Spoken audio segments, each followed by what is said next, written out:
Hello friends, आज हम लोग कवर करने वाले हैं आपके गुलमोहर बुक के 0 आवर के दूसरे पार्ट को।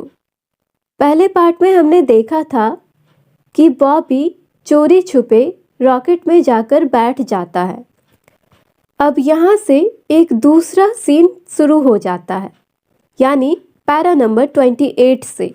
और अब इसके बाद ही पर्दा हटेगा सारे सस्पेंस से, तो एंड तक देखिएगा, वरना आप लोगों को ये स्टोरी बिल्कुल भी समझ नहीं आएगी।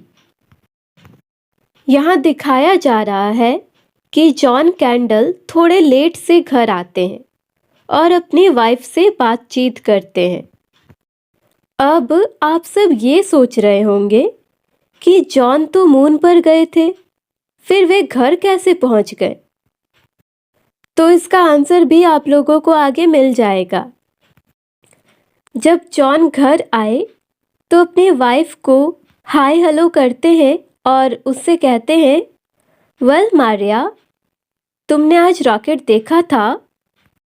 तो वाइफ जवाब देती है, मैं कैसे मिस कर सकती थी डियर, और हाँ, तुम्हारा डिनर ओवन में रखा हुआ है, थोड़ी देर में वो भी रेडी हो जाएगा।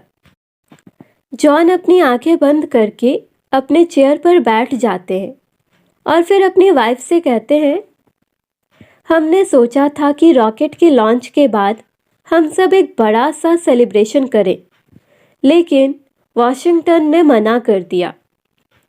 यहाँ वॉशिंगटन कोई आदमी नहीं है, ये यूएसए का कैपिटल है। जिस प्रकार हम कहते हैं कि दिल्ली सरकार ने ये किया, यूपी सरकार ने वो किया, उसी प्रकार यहाँ पे वॉशिंगटन का मतलब यूएसए की सरकार है। तो इस पर उनकी वाइफ पूछती है, क्या ये अब भी एक बड़ा सीक्रेट है? तो मिस्टर कैंडल जवाब देते हैं, नहीं, कम से कम हम दोनों के बीच तो नहीं है।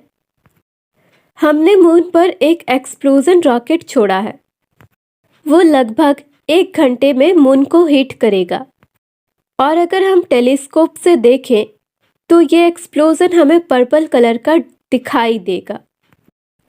वाइफ मजाक में कहती है, आई सी, बेशक ये तो बहुत मज़ेदार होगा, लेकिन इस एक्सप्लोजन का पर्पस क्या है? हम लोग 4 जुलाई का सेलिब्रेशन मून पर पटाखे छोड़कर और एक्सप्लोजन करके मनाने वाले हैं क्या? 4 जुलाई यूएसए का इंडिपेंडेंस डे है और सेलिब्रेशन के लिए बड़े जोर शोर से पटाखे वटाखे छोड़े जाते हैं। यह स्पेक्टेकुलर का मतलब है बहुत ही शानदार। अपनी वाइफ की बात सुनकर मिस्टर कैंडल भी हंसते हुए जवाब देते हैं, अरे नहीं, अगर एक्सपेरिमेंट सक्सेसफुल रहा तो अगली बार ये रॉकेट बॉम्ब नहीं बल्कि इंसान लेकर जाएगा। अच्छा, क्या आप लोगों के दिमाग में ये सवाल नहीं आ रहा कि जब रॉकेट में बॉम्ब था तो बॉबी का क्या हुआ होगा? वो तो उसी रॉकेट में सवार था। कहीं बॉबी के साथ कोई अनहोनी घटना तो नहीं हो गई? ये तो आप लोगों को आगे ही पता चलेगा। तो आगे कंटिन्यू करते हैं। जब मिस्टर और मिसेस कैंडल के बीच बातचीत खत्म हो जाती है तो मिसेस कैंडल किचन में सपर यानी डिनर तैयार करने चली जाती हैं। फिर जॉन पूछते हैं, मायरा, बॉबी किधर है? शायद अपने कमरे में होगा। मिस्टर जॉन कैंडल बॉबी के बेडरूम की तरफ जाते हैं और सोचते हैं शायद वो अब तक जगा ही हो। बॉबी बस आंखें बंद करके लेटा हुआ था। जैसे ही उसे एहसास होता है कि कोई आ रहा है, वो फटाक से अपनी आंखें खोलता है और कहता है, पापा आप? मुझे तो लगा था कि आप चले गए होंगे। जॉन कैंडल वहीं अपने बेटे के पास बैठ जाते हैं और उसके सिर पर हाथ फेरते हुए और हंसते हुए कहते हैं, अरे नहीं बेटे, वो तो मेरे लिए बहुत ही पुरानी ज़मीन बन चुकी है।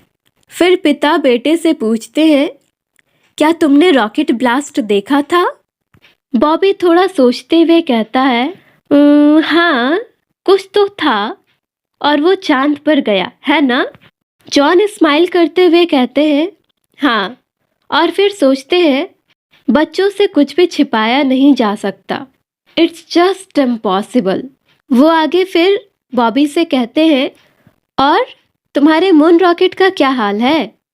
मतलब वो बस मजाक में उसके खिलौने वाले रॉकेट के बारे में पूछते हैं। तो बॉबी जवाब देता है, काफी अच्छा चल रहा है, और पता है डैड, मुझे ये देखकर बहुत खुशी हुई कि आप नहीं गए, तो मैं भी नहीं गया। जॉन को लगा कि बॉबी मजाक कर रहा है, तो वो भी मजाक में पूछते हैं, ओह अच्छा, तो तुम भी ट्रिप पर जाने की प्लानिंग कर रहे थे? तो बॉबी आगे कहता है, हाँ डैड, मैं तो रॉकेट में बैठ भी गया था, लेकिन फिर मैंने मॉम के बारे में सोचा कि अगर आप भी चले गए और फिर मैं भी चला जाऊंगा, तो मॉम का ख्याल कौन रखेगा? अपने बेटे की इतनी प्यारी प्यारी बातें सुनकर जॉन कहते हैं, काफी अच्छा सोचा तुमने। चलो अब सो जाओ, कल मेरे पास कुछ वक्त होगा तो हम लोग मिलकर कुछ खेलेंगे। फिर बॉबी खुश होता हुआ कहता है, हाँ तब तो बहुत मजा आएगा। जॉन बेडरूम से निकल रहे थे और वो स्माइल किए जा रहे थे और सोच रहे थे कि बच्चे भी कितने वंडरफुल होते हैं ना। इन्हें बस कुछ पुराने बोर्ड्स और स्टीयरिंग व्हील लाकर दे दो, ये तो उन कबाड़ों से ही अपना सिप बना लेंगे और मून पर जाने का सपना देखने लगेंगे।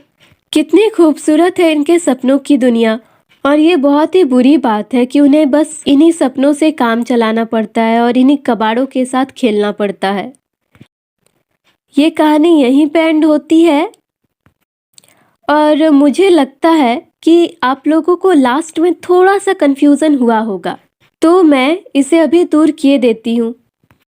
बॉबी सारी बातें सच बोल रहा था, मतलब कि वो पहले रॉकेट के अंदर गया, लेकिन तभी उसे अपनी माँ का ख्याल आया और वो रॉकेट से बाहर निकलकर अपने घर आ गया। लेकिन जॉन को उसकी बातें सुनकर लग रहा था कि बॉबी अपने टॉय रॉकेट के बारे में बोल रहा है और बस मजाक कर रहा है कि वो अपने टॉय रॉकेट से मून पर जाने वाला था। लेकिन उस रॉकेट पर तो कोई आदमी जाने वाला था ही नहीं, वो रॉकेट बॉम्ब लेकर मून पर जाने वाला था। खैर, जो होता है अच्छे के लिए ही होता है। बॉबी के मन में उस वक्त ये ख्याल नहीं आया होता कि उसे अपनी माँ के पास रुकना चाहिए, तो पता नहीं बॉबी के साथ क्या हुआ होता। तो अब क्लियर करते हैं इसके टाइटल को। 0 आवर का मतलब किसी खास काम के लिए एकदम फिक्स्ड टाइम। अगर उस वक्त से जरा सा भी चूके तो सब बर्बाद। जी हाँ, आप सब ने देखा कि अगर बॉबी उस खास मोमेंट पर रॉकेट से नहीं उतरता तो रॉकेट लॉन्च हो जाता और बॉबी बहुत ही बड़ी दुर्घटना का शिकार हो जाता। शायद उसके माता पिता को भी कभी पता नहीं चल पाता कि बॉबी कहाँ गया, उसके साथ क्या हुआ। इसलिए ये टाइटल इस स्टोरी के लिए पूरी तरह सुटेबल है। आई होप आप लोगों को ये पूरी कहानी समझ में आ गई होगी। Thank you for watching.